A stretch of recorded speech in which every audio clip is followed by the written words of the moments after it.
Kati omwami waffe bwe yalaba Anita kyobe nga atulugunya Anita. Ali so emotional. Yalikabye. He's so emotional, trust me. Alice. Matsatsi, sit daddy. Oh, you sit daddy, your babe. Your babe. Myo chimanyi bomwogerako gonda n'amaaso. Because, you know. Ngera ne musajja gwe kiki wakola mwannyinaze. All right, thank you so much, guys, for watching this channel. My name is Maurice Gilbert Kowesa, straight out Aromatic Entertainment. Ndine yekozo mpita baba. Ndine baba ntege. Ndine Anita omusiru kati mugera kunjawuli omusiru ufo omutu. Owaayi wabula totandika bintu byakyo. Abachimba musiru. Nenge lwaki oba musiru? Saaba musiru. Alina babanga alabika obulungi bw'ati. Bikira Maria jedde. Ndabika bulungi. Nete tebana kozi kati gwe obanga oli mukyala nga nze babaawo nga nze ndabika obulungi bwe abantu alaga bakuwa nkoko bakuwaki. Abaana balina ettima. Balina kuwa nkoko naawe. Nowooza balina bye batuwa. Tewali bye batuwa abaana abo. Sifunanga naye ngamba pati yakagulireyo ku nkoko omanye ekyo kibaba kyo kimulisa. Olina gwe wali ompadde. Abaana abo tebasaanadde kumpaayo katiipu. Bwe tobala muganda walabika obulungi bw'ati naye nga ne katiipu kabula. Tebandaba. Mundaba. Ogamba oti, it's been a long time. Yeah, it's been a long time. How are you? Hope you're doing well. Guys, then as I told you, nabagamba nze kasita kibanga kikwatagana ku Aromatic Entertainment member nga wa Aromatic Entertainment nja kumunoonya gy'akolera. This is the only way, guys, as I told you, gye tuyinza okudizaamu abantu baffe. Manyi Fatia omuntu asobola obutabeerawo n'agamba nti no Fatia kamuweeyo 10. Afya kamuweeyo 3, kamuweeyo 5. Naye ate bw'ajja n'awagira bizinesi ya Fatia olwenze 2,000 ze z'abampadde wakiri ziba zinyamba nti nenkyasobola okundeetera omulala nenkya. Ndi ku bizinesi ya Fatia lujja abasinga mbadde mutera nnyo okugiraba ku social media naye nga mugamba esangibwawa eri luddawa Fatia akola atya biri bitya kati ndi wano gwe ndi naye Anita omutuukirivu gwe ndi naye olunaku olwaleero agenda kubeera nga atubuulira kiri kitya. Nsanyusa okulaba ku program ya Maurice Jordan's K Media. Amanya gaffe. Amanya nze Fatia Lujja. Naye nga neesiimye okunkyazaako wano munnange. Nange nsiimidde ddala okumpaayo ka time n'ogamba ko nnoonyeeko. It means so much to me. You know. Thank you so much. All right, Fatia, first thing first. Businesses nyingi zetulaba abantu ze balina lwaki gwe mu business zonna walondako eyelashes oba makeup and everything. First of all, nina kyenjagala tukkirize nti bwe kintu kiba ne time. Yeah. Nasooka ne nkolako ku business yensawo online. Ndabanga ensawo nzitegedde nnyo era ne ngamba ngenda kukola location. Yes. But naita nesooka ekyensawo n'ekivaamu nga ndi too busy nga sisobola kumanaginga byenkola na location. Ensooka n'ekivaamu then later nali ndi awo ne ngamba kintu kyensobola okukola nga kireeta daily income. Ne ngamba ebyaddala ensawo ngenda zikola nenyinza obutakola buli lunaku. Kati nga neetaaga ekintu ekya daily income ate nga nze njagala nnyo okuba n'abantu. Njagala nnyo okuassociatinga n'abantu. Nengamba ina n'okunoonya business ng'entuusa ku bantu. Like people can approach me.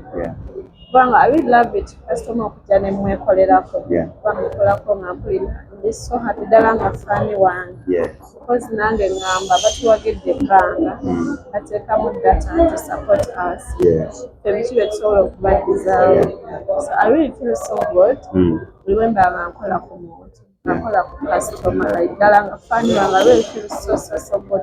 Because all about that happiness, then Tuesday came up with why I choose this. My husband, my boyfriend. What can I call him? Fatia. Wano wawo. Fatia wano wawo. Bwecho yagala kyo boyo. So komutaminge. Husband, boyfriend, or fiance? I don't know. What should I call him? Gwe kiki owulira ku mutima? Because it deserves every name. It deserves every name. Yeah. Kiyani oyo kati? Ate kiri first. Tomumanyi. Nze mumanyi bajja mumanya mu right time. Abantu mumanyi. Tomubagamba naye bamumanyi omwami wange naye kyembala njagala okugamba Pastor ndakwebaza mukama yange tuba mwami mu bulamu bwange. Wow. Yeah, I thank God for him. Kubanga yabeeranga ngamba babe, you know what? Njagala obe ng'olina ekintu mu mutwe ky'omanyi. Oyagala kusoma bwa lawyer. Osoma bwa lawyer, yes. Naye njagala obeere ng'olina ekintu mu mutwe ky'omanyi. Ng'abeera kingamba everyday. Ngamba ndio oyigeze enviiri. Naye nga yayagala njigeze enviiri braids biki. Babe, nayinza obutafuna that time. Nga ajja akingamba several times. Kanagamba naye, this is my man. Lwayogera ekintu mukama aba alina ensonga why amwogereramu nengamba oba oliawo amwogereramu. Lwa nsonga yalikoko ne mu bulokole. I remember. Ngenda ku interview. Ngenda ku interview. Nedda mukama wange togivaako.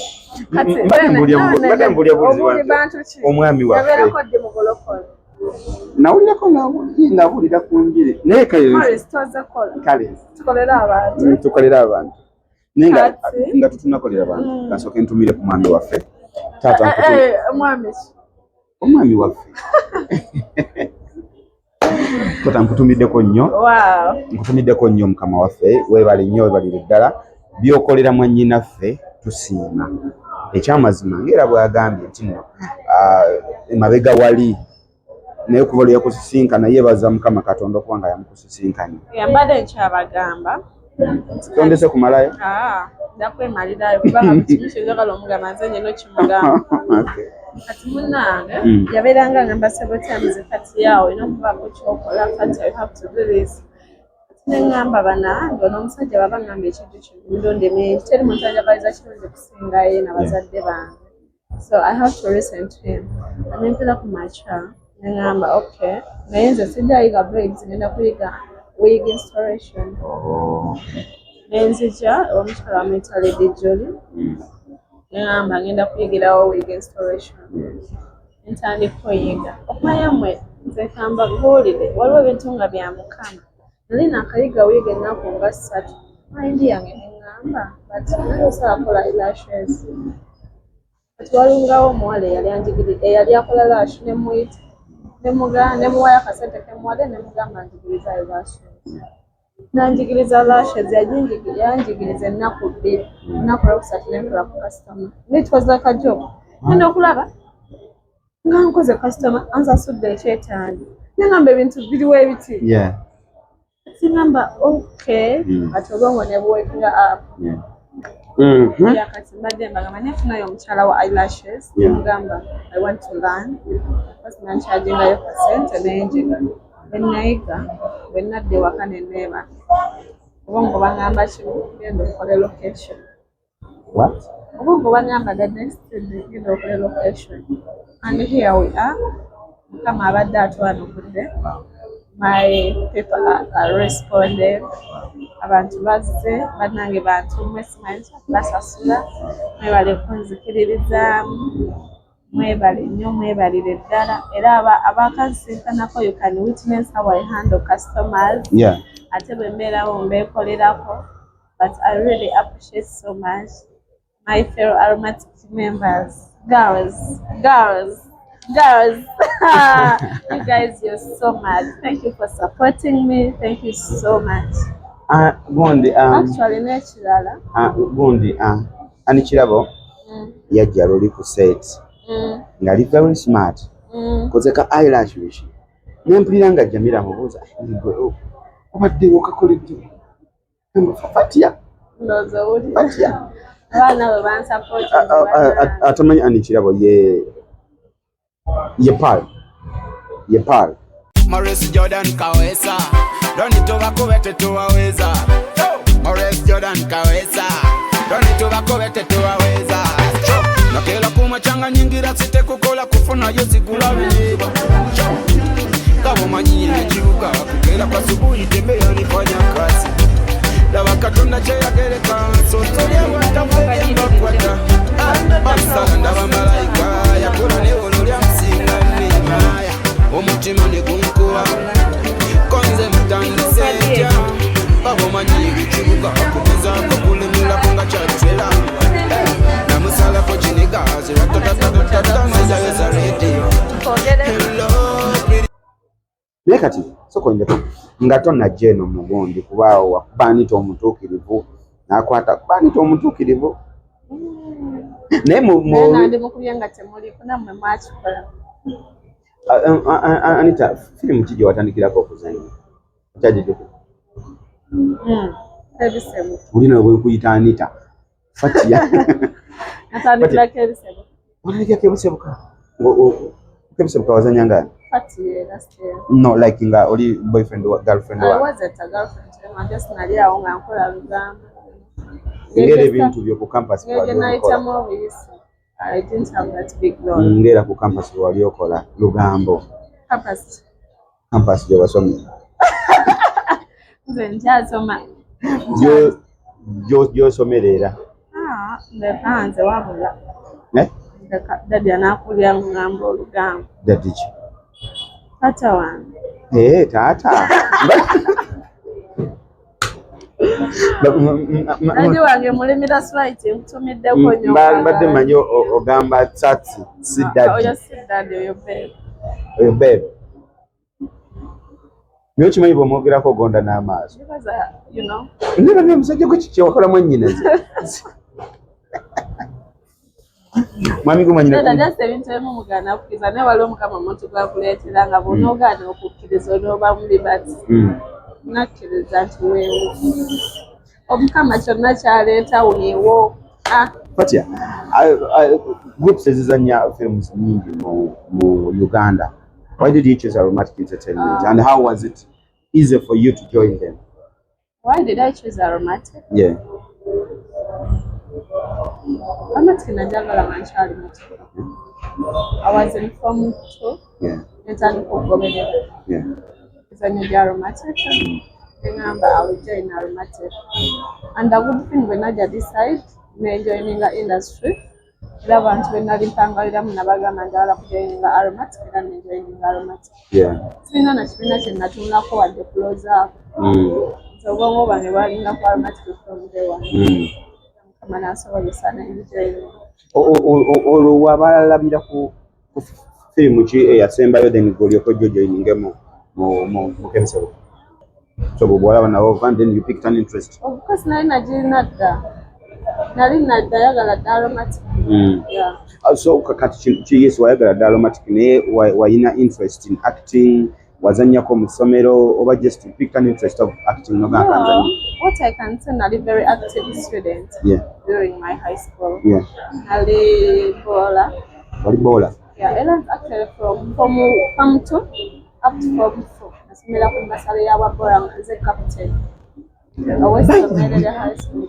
By the way, oyogeraku otyo omupiira gwe twasamba ojjukira omupiira gwe twasamba eri kati oli musesebo ng'osala abantu nali muzanyi wa mupiira ng'osuula ebinusu n'obaawula ate nalaba nti kati nkuze I no longer do interviews biki naye nga gwe kyoba omanya nze nali muntu wa sports onabadde ayagala gwe nali muntu wa sports onabadde ayagala gwe naka kasitoma ayagala you have to work kati muna nali muntu wa sports by the way nali muntu wa sports era nafunako nasomera ku basale ya sports akuba HSC nami nabinzijamu lwaki ebikuddemu yagamba I wanted to concentrate more on books because HSC yakuzanyira and I can afford like a school fees nebabinzijamu yena ddala ate HSC nenesimbawo kuba head prefect otyo nayesimbawo kuba head prefect wakuba nebampangula nebampa obwa chief judge bampa kwa chief judge head prefect naye ekolawo obusolosolo n'ekiyingira ekifo ekya head prefect nenkopekereza nga nze head prefect so nali very active student in my high school nali njagalwa nnyo abasomesa abamanyi they can tell nayagalwa nnyo abasomesa banjagala nnyo nnyo nze ndya ne ku mmere y'abasomesa. Fatia, kati awo omala high school akabina kano wakaina mu high school oba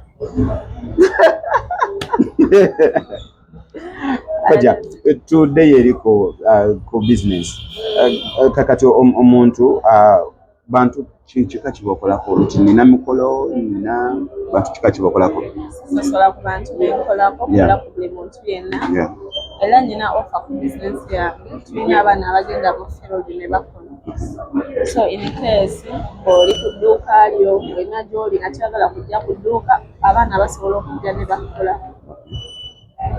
nze nsobola okujja in case oli within town but outside Kampala mba sisobola naye nga nina abaana abasobola okukolako gwe muliyo nga manze sisobola kujja kutuuka Fatia. I have girls asobola okutambula mu field ne bakola ki ne bakolako. Like nganze nina package for example nina omukolo kichokolako exactly okola eyelashes zokka oba ne makeup and wage installation. I do eyelashes no wig installation. Okay.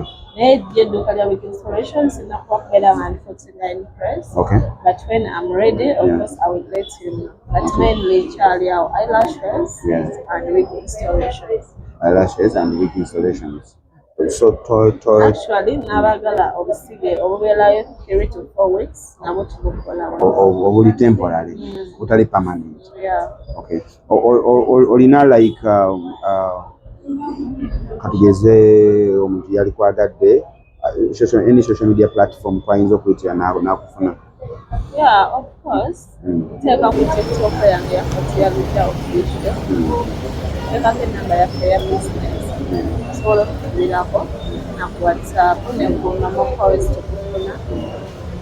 Ate tusangibwa tukolera wano mu kibuga wakati mu Kampala. Tuli ku kizimbe bakiyita SP Plaza. Tuli ku level 2 ne namba 8. Osobola okubeera ng'otunoonyaako. Asobera mu kibuga wakati oboti. Bakuwa part mu movie okuzanya n'ekyobe nga mwami wo. How excited were you okubeera nga ozanyako n'omuntu gwali weegomba okulaba for a long time? First of all, never appreciate na mkulu cho ya appreciate nga director CEO Ahmed Lubowa.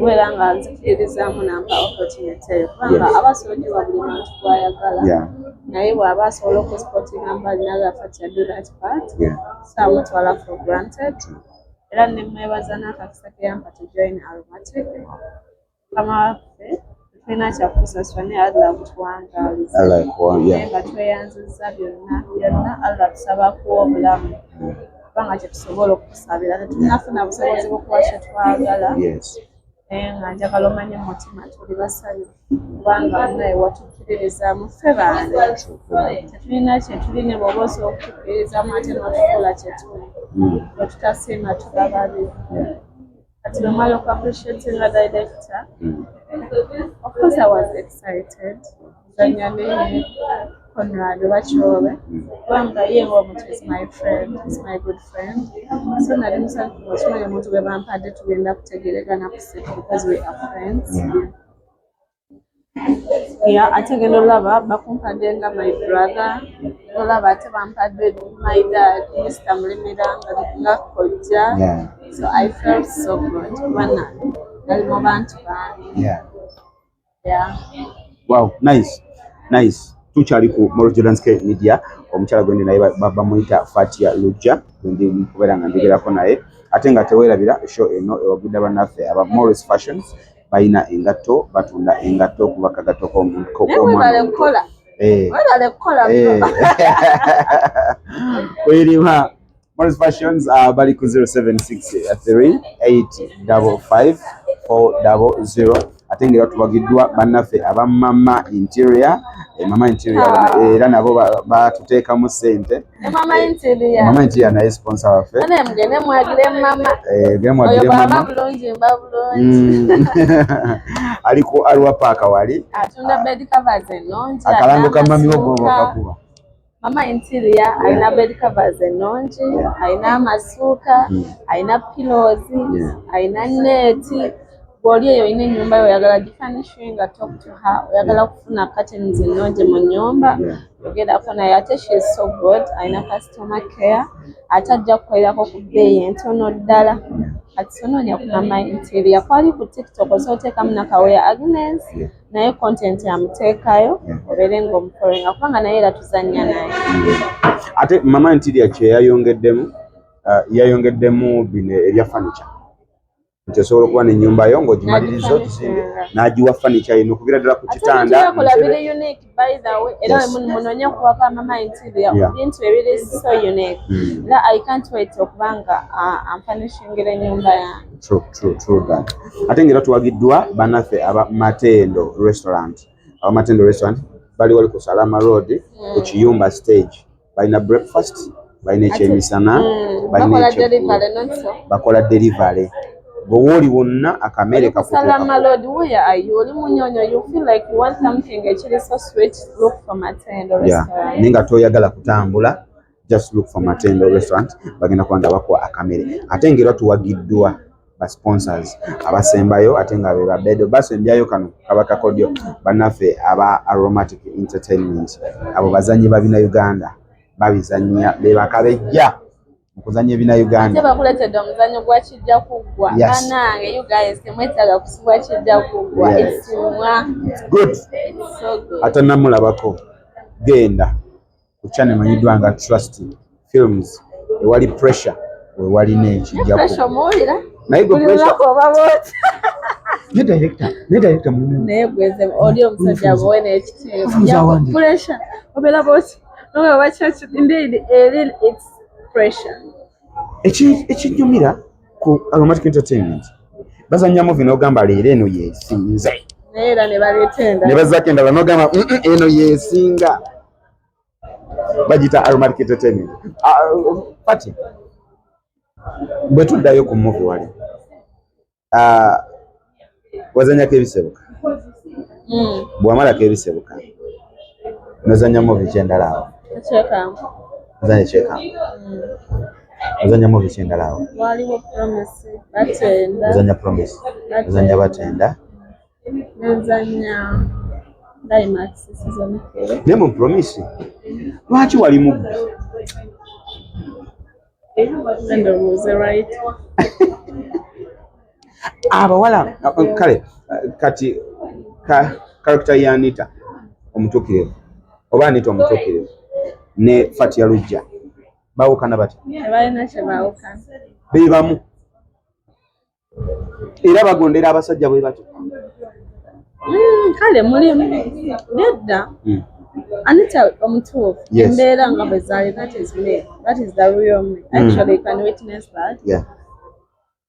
Ndi muntu mukkakkamu nsinjira ababulabi naye just okuba nti kale kyobe yasookamu. Ate nina we nakulabira oli ogenda kuvaako okuba ekyobe. Ndi muntu mugumiikiriza naturally obunafu bwange simanyi kuyomba nti nkaaba mangu simanyi kuyomba naye nga Anita teyawukana nnyo na kyobe. That is me. Anita teyawukana nnyo na Fatia Lujja. Actually that is the real me. Kati omwami waffe bwe yalaba Anita kyobe nga tulugunya Anita ali so emotional. Yalikaabye. He's so emotional, trust me. Ali so emotional. Chotasaana kukkiriza. Akaaba. You cannot cry, but Ali so emotional. Sobola omuntu kyalinga every time much alinga Ali so emotional. Era alabayo katono nawe yangu omutima guluma n'agamba I can't. Munanga ali so emotional. Negwe lave enyuma lave enyuma okubeera nga munno omutegeera noba ng'otegeera munno love is a beautiful thing. Maurice. Ntulaba obiraba. Espewa mirembe. Neto wali muntu gyali ntuba everything is perfect. I know. Nayo twalako byolaba munno byali perfect. Ebibino byesonyiwa. Most ina gyogenda kujja muntu ali perfect. Nalenda obutadde kasita mukama akuwa omusajja nga akuwa ekitiibwa. Omusajja nga akwagala ng'ate akuwuliriramu. Kyekisinga obukulu. Mwaka buno ogamba kino takikola tuba kino n'olaba byakola byali perfect mu byo n'okulirizeemu atalina gyogenda kujja ali perfect. Tebalaba ngamba nnyo abakyala osobola okubeerawo neweekyanga wekingenda ate gyodda n'obeera namba nnyo ng'ate obudde gyosibadde bakutaddeko waakubiri mukyala. So sometimes nga tonnabakola decision soka olowooza gyendaga amaishuwa ngenda beerayo nzeera bwomu oba ngenda fuuka nabbeega okusinga ate wano mbadde nnamba emu nga basobola okumpuliramu okitegeera so kati nze mbadde ndola sometimes before ate nabakola decision soka olabe ebirungi omuntu byali naye era still waliwo omuntu gwe batakumiikiriza bano abasajja bano bankuba omusajja waliwo n'akajoga akasisa omusajja akukuma mu bantu omusajja bunaku agamba nviira abo baviira naye waliwo obusongasonga olwabutakulobya kubanga osobola ozula omusajja nga gasseeko omukazi naye ng'abadde abaana obulamu bwo bwonna tekimanya ng'ate teyakyuka respect weeri eko nga tonapaala genda sooka weebuze gyendaga banankweka oba ne banandaga omusajja akwagadde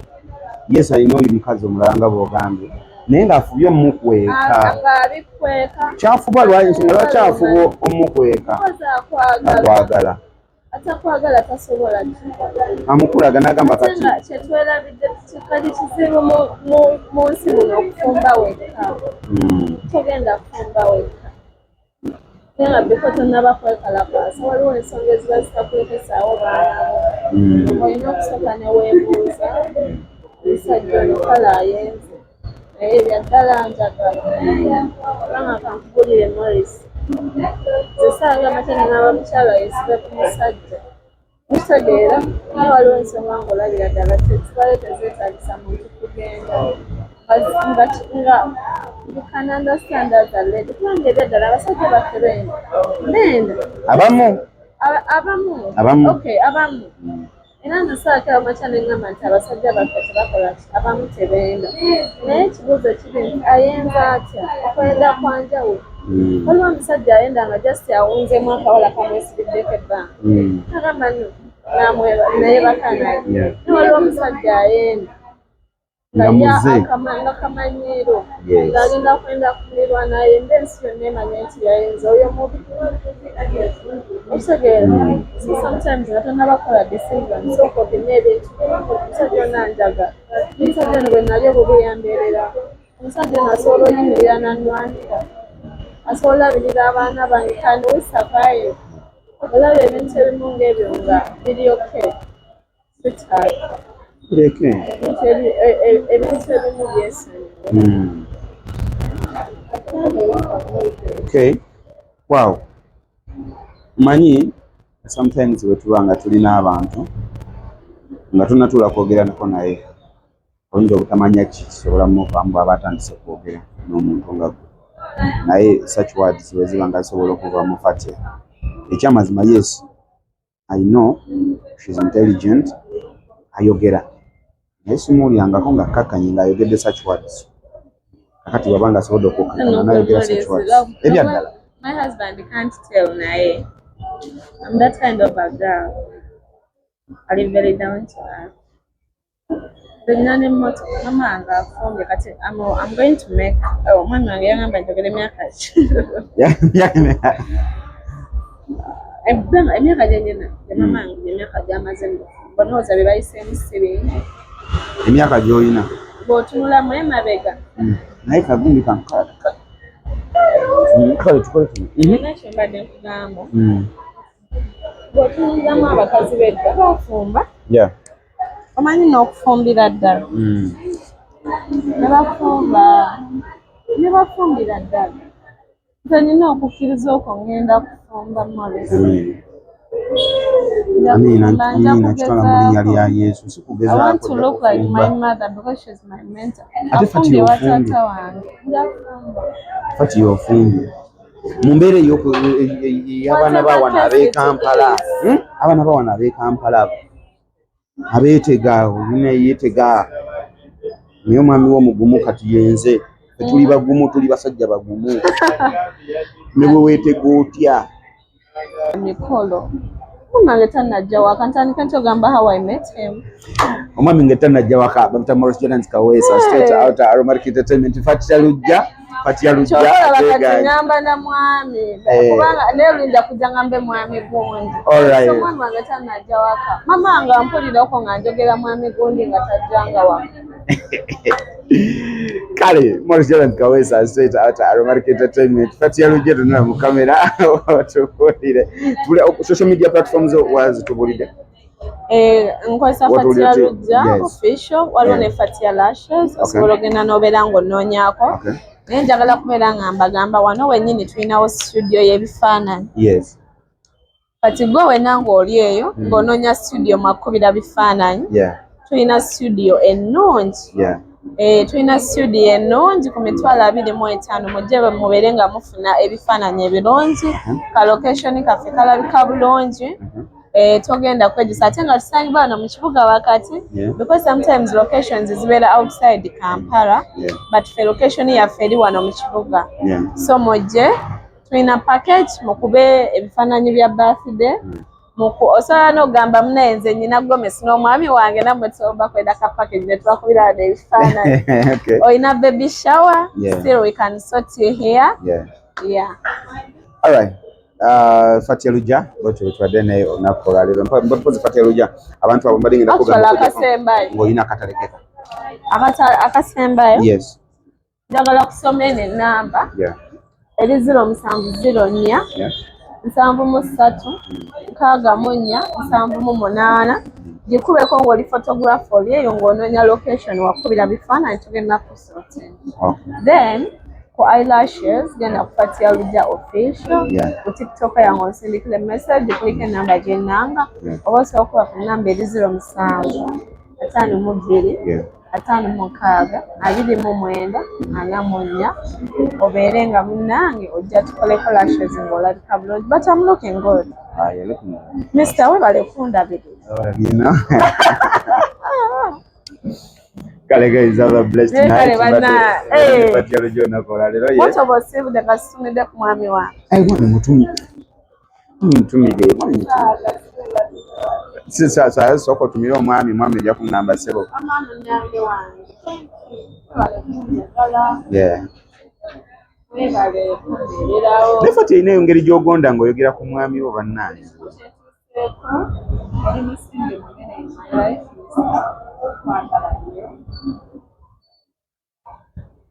yongerako yongerako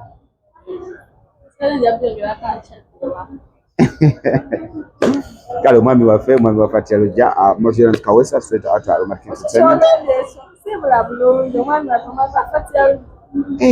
wa Fati Yalujja aba mwami waffe nze ndi muko mwami wange tabeera mwami wa omwami wa Aromatic Entertainment yonna okuva kisazeemu nga ndi wano mwami wange si mwami wa Aromatic Entertainment si baganda bo babeera bamulamu si baganda bo babeera bamulamu anti bwe bulamu era mulamu wa bamubbaawo mwami wange togamba mwami waabwe mwami wange